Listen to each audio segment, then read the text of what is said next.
नमस्कार, मैं हूं नीरव पटेल और फाइनेंशियल हेल्पिंग हैंड में आपका स्वागत है।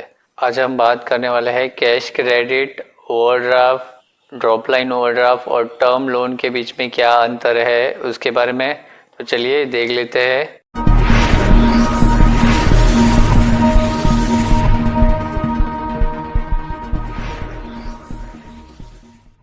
सबसे पहले हम जानेंगे कि ये सबका मतलब क्या है। सबसे पहले हम देख लेते हैं कैश क्रेडिट के बारे में। कैश क्रेडिट का मतलब है कि शॉर्ट टर्म लोन, मतलब मान लीजिए कि आपका मैन्युफैक्चरिंग अगर है, हर महीने आपको कैश की ज़रूरत पड़ेगी, तो वो कैश को फुलफ़िल करने के लिए ही बैंक वाले ने ये एक प्रोडक्ट डिज़ाइन किया हुआ है, सभी बैंक ने मिलके, तो उसको कैश क्रेडिट बोलते हैं। कैश क्रेडिट जो है वो एक शॉर्ट टर्म लोन है। ओवरड्राफ्ट के लिए ऑलरेडी मैंने एक वीडियो किया हुआ है, लास्ट वीडियो। तो अगर आप मेरा वो वीडियो नहीं देखा है तो मैंने लिंक जो है वो डिस्क्रिप्शन में दे रखी है, या आप ये आई बटन से भी आप देख सकते हो। ओवरड्राफ्ट जो है वो एक एक्स्ट्रा लिमिट या ओवर लिमिट उसको बोलते हैं। अगर आपका अकाउंट बैलेंस जो है वो ज़ीरो हो जाता है तो उसके उपरांत भी आपको लिमिट मिलेगी, तो उसको ओवरड्राफ्ट लिमिट या एक्स्ट्रा लिमिट बोलते हैं। तो ओवरड्राफ्ट उसको बोलते हैं, वो भी एक शॉर्ट टर्म लोन की तरह ही एक इंस्ट्रूमेंट है। उसके बाद में है drop line overdraft. Drop line overdraft जो है वो काफ़ी हद तक ओवरड्राफ्ट की तरह ही है, पर वो एक टर्म लोन की तरह भी है, मतलब ज़्यादा लंबी अवधि के लिए होता है और ओवरड्राफ्ट फैसिलिटी भी उसमें अवेलेबल है। तो ये एक बढ़िया विकल्प है बिजनेसमैनों के लिए, तो उसको ड्रॉप लाइन ओवरड्राफ्ट बोलते हैं। और उसके बाद में हम देख लेते हैं टर्म लोन। टर्म लोन जो है मतलब लोन अगेंस्ट जो भी एसेट्स है, मान लीजिए कि लोन अगेंस्ट प्रॉपर्टी है, तो प्रॉपर्टी की जो भी वैल्यू आएगी और आपके इनकम के हिसाब से जो भी बैठेगा, वो जो लोन अमाउंट जो आपको मिलेगी वो टर्म लोन कहा जाएगा। मतलब टर्म लोन मतलब क्या कि मान लीजिए कि आपका 10 साल का लोन है, तो 10 साल जो है 120 महीना जो है आपको रेगुलर ईएमआई करना है। ईएमआई मतलब क्या है? Equivalent monthly instalment. आपको रेगुलरली एक ही ईएमआई आता रहेगा। मान लीजिए कि 15,000 का अगर ईएमआई है 10 साल का, तो हर महीने आपको 15,000 रुपये भरना है, उसको टर्म लोन बोलते हैं। तो अब हम देख लेते हैं ये सब के लिए एलिजिबल एज कौन सी है। एलिजिबल एज जो है वो 21 से लेके 65 के बीच में है। अगर 21 से लेके 65 के बीच में कोई भी इंडिविजुअल है तो ये सब फैसिलिटी जो है वो यूज़ कर सकता है, चाहे वो कैश क्रेडिट लिमिट हो या ओवरड्राफ्ट फैसिलिटी हो या ड्रॉप लाइन ओवरड्राफ्ट हो या टर्म लोन हो। उसके बाद में हम देखेंगे सभी सेल्फ एम्प्लॉयड ये चारों फैसिलिटी का उपयोग कर सकते हैं, चाहे वो कैश क्रेडिट फैसिलिटी का उपयोग कर सकता है, चाहे ओवरड्राफ्ट का उपयोग कर सकता है, या ड्रॉप लाइन ओवरड्राफ्ट का उपयोग कर सकता है, या टर्म लोन भी वो ले सकता है। सैलराइड के लिए कैश क्रेडिट जो है थोड़ा सा मुश्किल है, वो उनको नहीं मिलेगा क्योंकि ये जो है वो बिजनेसमैनों के लिए होता है। और ओवरड्राफ्ट जो है वो सैलराइड को मिलेगा। ड्रॉप लाइन ओवरड्राफ्ट जो है वो सैलराइड के लिए नहीं बना हुआ है। लोन अगेंस्ट एनी एसेट जो है वो सैलराइड के लिए भी अवेलेबल है, वो है। उसके बाद में है कैश क्रेडिट जो है वो अनसिक्योर्ड में भी अवेलेबल है, सिक्योर्ड में भी अवेलेबल है। ओवरड्राफ्ट जो है वो भी अनसिक्योर्ड में अवेलेबल है। ड्रॉप लाइन ओवरड्राफ्ट जो है वो भी अनसिक्योर्ड में अवेलेबल है। सिक्योर्ड लोन जो है वो भी अवेलेबल है। लोन अगेंस्ट प्रॉपर्टी या टर्म लोन जो है वो अनसिक्योर्ड में अवेलेबल नहीं है, वो सिक्योर्ड लोन में ही अवेलेबल है। अब हम देख लेते हैं कि कोलेटरल कौन सा देना पड़ता है। क्रेडिट फैसिलिटी जो है वो स्टॉक्स के ऊपर में आपको मिल जाएगी। स्टॉक्स मतलब रॉ मटेरियल अगर है तो उसके ऊपर में मिलेगी। वर्क इन प्रोग्रेस गुड्स है तो उसके ऊपर में मिलेगी, या आपका अनसोल्ड फिनिश गुड्स है उसके ऊपर में मिल जाएगी आपको। मान लीजिए कि ये तीनों मिला के आपका 1 करोड़ का स्टॉक्स होता है, तो उसके ऊपर में मान लीजिए कि एलटीवी जो लोन टू ये स्टॉक्स वैल्यू जो है वो अगर वो लोग 40% रखेंगे, तो 1 करोड़ की अगर आती है तो उसके हिसाब से 40% जो है वो 40 लैक्स होता है। और अगर आपके इनकम के हिसाब से 40 लैक्स की लिमिट अगर अप्रूव हो जाती है तो आपका सीसी लिमिट जो है वो अप्रूव हो जाएगा। ओवरड्राफ्ट जो है वो 8 एसिड्स के ऊपर में आपको मिलेगा। सबसे पहले है कि प्रॉपर्टी के ऊपर में आपको मिलेगा, उसके बाद में आपको फिक्स डिपॉजिट के ऊपर में मिल सकता है, या आपके इंश्योरेंस पॉलिसी की सरेंडर वैल्यू जो है उसके ऊपर में मिल सकता है, या आपको म्यूचुअल फंड्स है अगर आपके पास में तो उसके ऊपर में भी मिल सकता है, या डिबेंचर्स है तो उसके ऊपर में मिल सकता है, बॉन्ड्स है उसके ऊपर में मिल सकता है, शेयर्स है अगर तो उसके ऊपर में भी मिल सकता है, या गोल्ड अगर है तो उसके ऊपर में मिल सकता है। तो ये 8 एसिड पे आपको ओवरड्राफ्ट फैसिलिटी जो है वो मिल सकती है। ड्रॉप लाइन ओवरड्राफ्ट जो है वो भी ये 8 एसिड पे मिल सकता है। टर्म लोन जो है ये भी 8 एसिड पे मिल सकता है। तो उसके बाद में हम बात करेंगे प्रोसेसिंग फ़ी की। कैश क्रेडिट जो है उसको प्रोसेसिंग फ़ी जब भी आपको लिमिट जो है वो अगर बढ़ानी है या लिमिट जो है वो कम करवानी है तभी आपका प्रोसेसिंग फ़ी लगेगा। हर टाइम जब आप रिन्यू कराने जाओगे तब आपका प्रोसेसिंग फ़ी जो है वो लगता रहेगा। और ओवरड्राफ्ट में भी सेम है, प्रोसेसिंग फ़ी जब आप लिमिट कम ज़्यादा करवाने जाओगे तब तक आपको प्रोसेसिंग फ़ी लगती रहेगी। पर ड्रॉप लाइन ओवरड्राफ्ट जो है उसमें वन टाइम ही आपको प्रोसेसिंग फ़ी देनी है।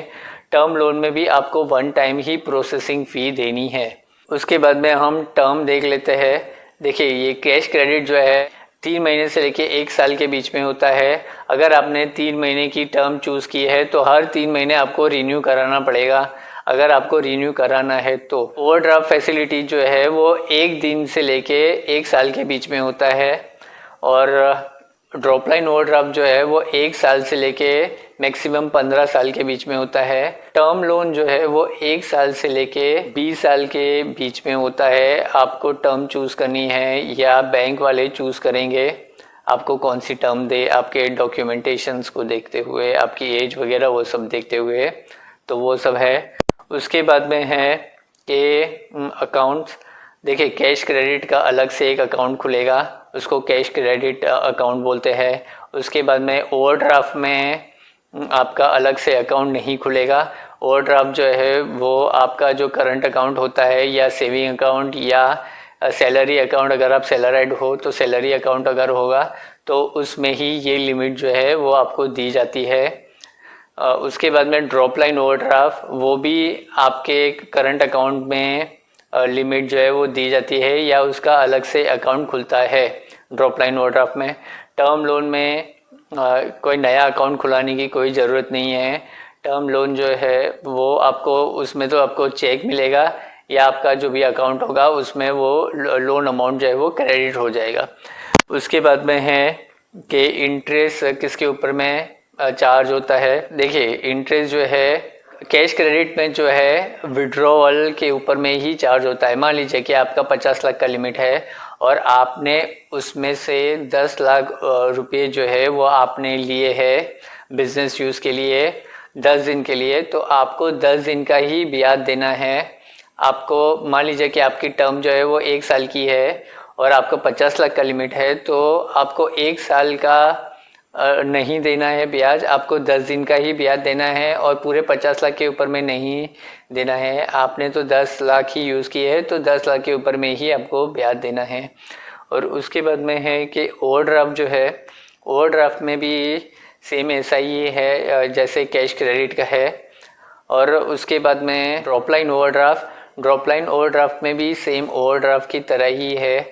आप जितना यूज़ करोगे, जितने दिन तक आप यूज़ करोगे उसके ऊपर में ही आपको ब्याज लगेगा। और पर टर्म लोन में जो है आपने मान लीजिए कि आपने 50 लाख की लोन ली हुई है तो पूरा का पूरा 50 लाख के ऊपर में आपको ब्याज लगेगा। तो ये एक है। उसके बाद में रेट ऑफ इंटरेस्ट हम देख लेते हैं। देखिए रेट ऑफ इंटरेस्ट जो है वो कैश क्रेडिट ओवरड्राफ्ट और ड्रॉप लाइन ओवरड्राफ्ट में 10 से लेके 24% के बीच में होता है, और टर्म लोन में 9 से लेके 36% के बीच में होता है। ऐसे तो 9 से लेके 24 के बीच में ही होता है, किसी बैंक में या एनबीएफसी में 36% के हिसाब से भी होता है। वो आपके डॉक्यूमेंटेशंस, आपके सिविल रिपोर्ट वगैरह वो सबको ध्यान में रखते हुए ये बैंक वाले या एनबीएफसी वो ब्याज लगाते हैं।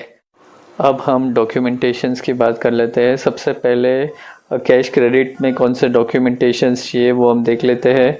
कैश क्रेडिट में सबसे पहले केवाईसी चाहिए, उसके बाद में इनकम प्रूफ चाहिए, उसके बाद में ऑब्लिगेशंस देना है। ऑब्लिगेशंस का मतलब क्या है? ऑब्लिगेशंस मतलब है कि जो भी लोन आपकी चल रही है उनके डॉक्यूमेंटेशंस देने हैं। उसके बाद में आपको सेल परचेस के बिल देने हैं। उससे पता चलेगा कि आपका क्लोजिंग और ओपनिंग स्टॉक कितना है। अगर आप कैश क्रेडिट लिमिट ले रहे हो तो ड्रॉप लाइन ओवरड्राफ्ट जो है उसमें आपको केवाईसी देना है, इनकम प्रूफ देना है। आपको इनकम प्रूफ में देखिए, इनकम प्रूफ में आपको लास्ट 3 इयर्स के income tax return, last 1 year का आपको जीएसटी रिटर्न आपको देना पड़ेगा। ऑब्लिगेशंस जो भी लोन चल रही है उनके स्टेटमेंट वगैरह वो सब आपको देने पड़ेंगे। और कोलेटरल आप कौन से भी जो 8 एसेट्स जो मैंने आपको बताए उसमें से आप कौन से भी एक आप चूज़ कर सकते हो। तो मान लीजिए कि अगर आप प्रॉपर्टी चूज़ करते हो तो प्रॉपर्टी डॉक्यूमेंटेशंस वगैरह वो सब आपको देना पड़ेगा। सेम ड्रॉप लाइन ओवरड्राफ्ट में भी सेम यही सब डॉक्यूमेंटेशंस देने हैं। और लोन अगेंस्ट प्रॉपर्टी में भी सेम डॉक्यूमेंटेशंस आपको देने हैं। तो ये थे अंतर cash credit overdraft, drop line overdraft और टर्म लोन के बीच में। अब हम देख लेते हैं थोड़ा सा एडवांटेजेस और डिसएडवांटेजेस। देखिए कैश क्रेडिट में एक एडवांटेजेस है कि जितना आपने पैसा यूज़ किया उसके ऊपर में ही आपको ब्याज देना है। पर एक डिसएडवांटेज ये है कि हर 3 महीने अगर आपने 3 महीने की टर्म ली हुई है या 6 महीने या 1 साल की भी अगर आपने ली हुई है तो हर महीने या साल भर में आपको रिन्यू कराना पड़ेगा। और इसमें बैंक का इन्वॉल्वमेंट बहुत ज़्यादा होता है क्योंकि आपका स्टॉक्स जो है वो कम ज़्यादा होता रहता है, तो कभी भी इंस्पेक्शन आ सकता है। और अगर आपने मान लीजिए कि आपने 50 लाख का लिमिट है और 10 लाख आपने यूज़ किए हुए हैं तो आपको जो है वो आपको देना पड़ेगा। अगर आपने इंटरेस्ट नहीं दिया हुआ है तो ब्याज का ब्याज भी आपको लग सकता है। सेम चीज़ जो है वो ओवरड्राफ्ट में भी लागू है कि ओवरड्राफ्ट में भी आपको एडवांटेज है कि आपने जितना निकाला, जितना पैसा विड्रॉ किया उसके ऊपर में ही आपको ब्याज लगेगा। और अगर जितना विड्रॉ आपने नहीं किया है, जितना अमाउंट अगर बैंक में पड़ा हुआ है वो अमाउंट, तो उसके ऊपर में ब्याज आपको नहीं लगेगा। पर इसमें ब्याज का ब्याज भी लगता है अगर आपने टाइम के अंतर्गत अगर आपने पैसा नहीं भरा है तो। ड्रॉप लाइन ओवरड्राफ्ट जो है वो थोड़ा सा अलग प्रकार का है। ड्रॉप लाइन ओवरड्राफ्ट मान लीजिए कि 10 लाख का अगर आपका ड्रॉप लाइन ओवरड्राफ्ट जो है वो सैंक्शन होता है तो हर महीने पहला महीना जो है वो आपको 10 लाख की लिमिट मिलेगी, दूसरा महीना जो है उससे कम हो जाएगा, तीसरा महीना उससे कम हो जाएगा, चौथा महीना उससे कम हो जाएगा और 120वें महीने जो है वो एकदम ही कम हो जाएगा, 121वें महीने आपका ज़ीरो हो जाएगा। ये एक एडवांटेज है। और विड्रॉल जितना आप करोगे उसके ऊपर में ही आपको ब्याज देना है। पर डिसएडवांटेज ये है कि आपका लिमिट जो है वो कम होता रहेगा। और दूसरा कि आपको ब्याज का ब्याज लगेगा टाइम के अंतर्गत अगर आपने इंटरेस्ट का पेमेंट नहीं किया है तो वो एक डिसएडवांटेज है।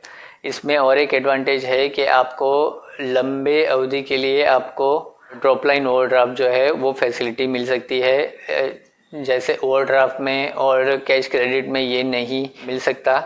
तो इसमें ये आपको एक एडवांटेज है। दूसरा कि टर्म लोन में जो है ब्याज दर जो है वो कम लगता है ये तीनों प्रोडक्ट से, तो टर्म लोन एक एडवांटेज है। दूसरा एक एडवांटेज जो है वो इसमें कि ब्याज का ब्याज इसमें नहीं लगेगा। आपका जो ब्याज आता है वो हर महीने मतलब सेम तरीका का ईएमआई आएगा, वो एक एडवांटेज है। और डिसएडवांटेज ये है कि आपको पूरे अमाउंट पे अगर आपने मान लीजिए कि आपने का 50 लाख का टर्म लोन है, अगर आपने 10 लाख या 15 लाख ही यूज़ किया है तो वो पूरे 50 लाख पे आपको ब्याज देना है, तो वो एक डिसएडवांटेज है टर्म लोन। तो आपके ऊपर में है, अगर आप बिजनेसमैन हो चारों ऑप्शंस जो है वो आपके लिए अवेलेबल है तो आप इसमें से चूज़ कर सकते हो। अगर आप मेरा ओपिनियन लेना चाहो तो ड्रॉप लाइन ओवरड्राफ्ट जो है सबसे बढ़िया विकल्प है बिजनेसमैनों के लिए। तो बस आज के लिए इतना ही। आई होप आपको ये वीडियो अच्छा लगा है। अगर अच्छा लगा है तो लाइक करें, और अगर आपको लोन, इंश्योरेंस और इन्वेस्टमेंट के रिगार्डिंग डिटेल में जानना है तो ये सबसे बढ़िया चैनल होगा। तो कृपया करके ये चैनल को ज़रूर सब्सक्राइब करके रखिए। तो बस आज के लिए इतना ही। नमस्कार, thanks for watching, bye bye.